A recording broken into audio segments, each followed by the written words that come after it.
You seem like you're a little hungover or some shit. No, it's I found out that I might have cancer.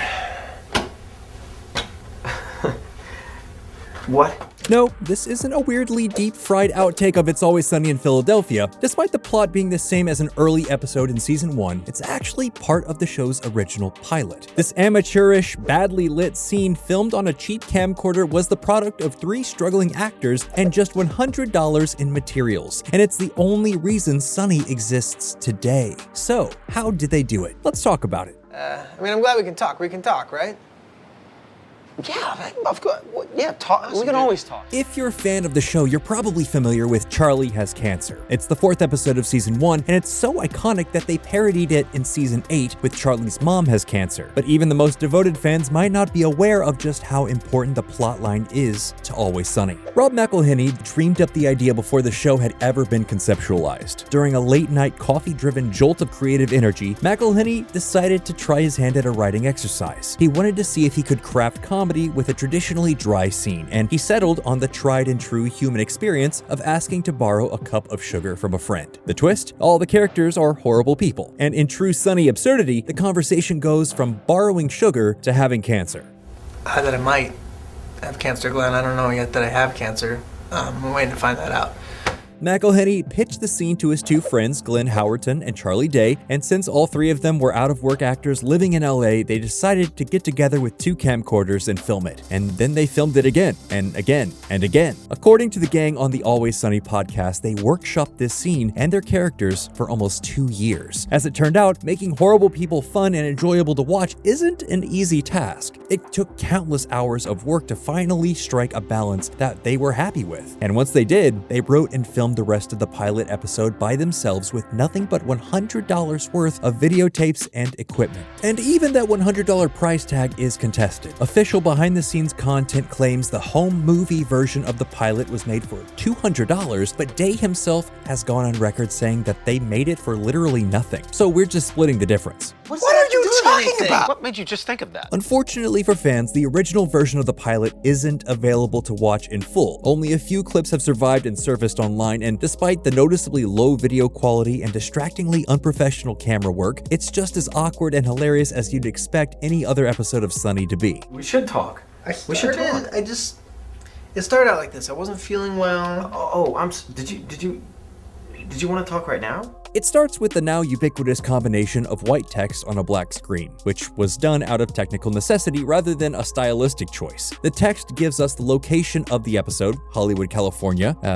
Before the show was picked up, McElhenney envisioned it almost autobiographically as a show about a group of unsuccessful actors living and working in LA. The infamous borrowing sugar scene kicks off the episode and sets the tone for what's to come, with the gang getting together to brainstorm ways to cheer Charlie up and eventually deciding to throw a party and find Charlie a girl. While available clips show McElhenney playing the character that would become Mac, he wasn't their first choice for the part. David Hornsby, who was eventually cast as Rickety Cricket in the show, played McElhenney's role in the earliest versions of the episode. And McElhenney's girlfriend at the time, Jordan Reed, played Sweet D. McElhenney was content to write and produce the pilot, but his friends convinced him to step in front of the camera halfway through shooting. And once they cobbled the mess together as best they could, they decided to pitch it, bypassing the traditional Hollywood system and eventually strong-arming their way onto FX. Typically, the process of filming a pilot, let alone actually getting a TV show greenlit, is arduous and nearly impossible. We would actually be doing something good. Great, I say we do it. Yeah. I don't know how you guys live with yourselves.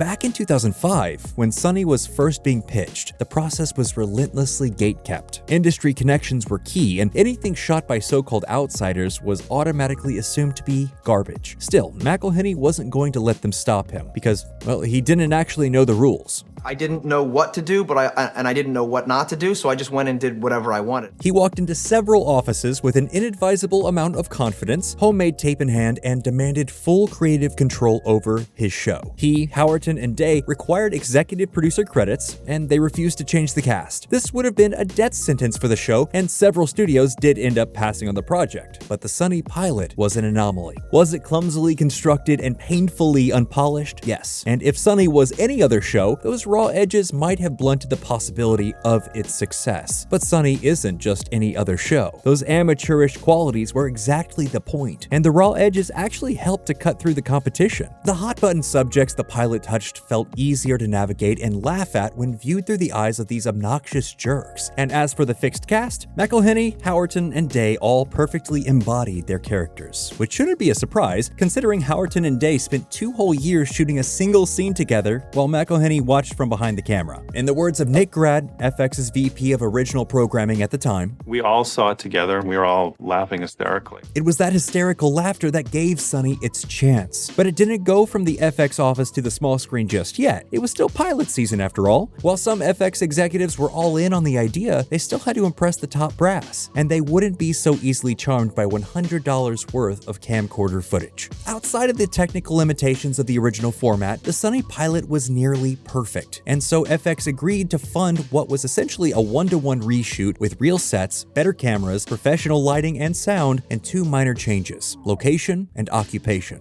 We're gonna find a girl for Charlie in our bar. No, you're not.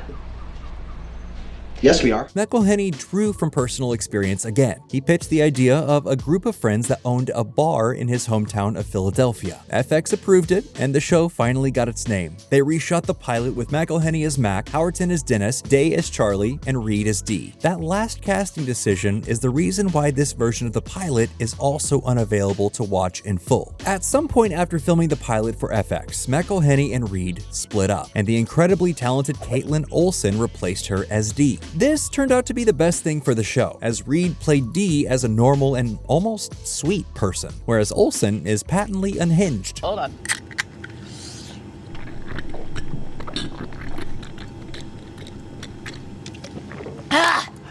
Ouch! That energy better matches the rest of the cast, and you can see the differences in the few clips of the FX pilot episode that exist online. But luckily, after Sunny was greenlit and put into production, most of those scenes were remade for the final time in the Charlie Has Cancer episode of the show. And so after literally years of painstaking effort and just $100 of their own money, the gang got their TV show. But even after Sunny got going, that DIY spirit never totally diminished. The first few seasons were produced for practically nothing. Season 1 didn't have the budget for a wardrobe department, which meant the cast filmed every scene in their own clothes. And they could only afford to bring in Danny DeVito for 2 weeks of filming for season 2 when they were trying to boost ratings. They weren't even able to make the switch to high definition until season 6. It's Always Sunny in Philadelphia is the definition of a scrappy underdog. It's one of those rare, true testaments to how passionate, low-budget filmmaking can sometimes lead to grander opportunities. With a handful of talented friends who are willing to spend their weekends filming in their apartments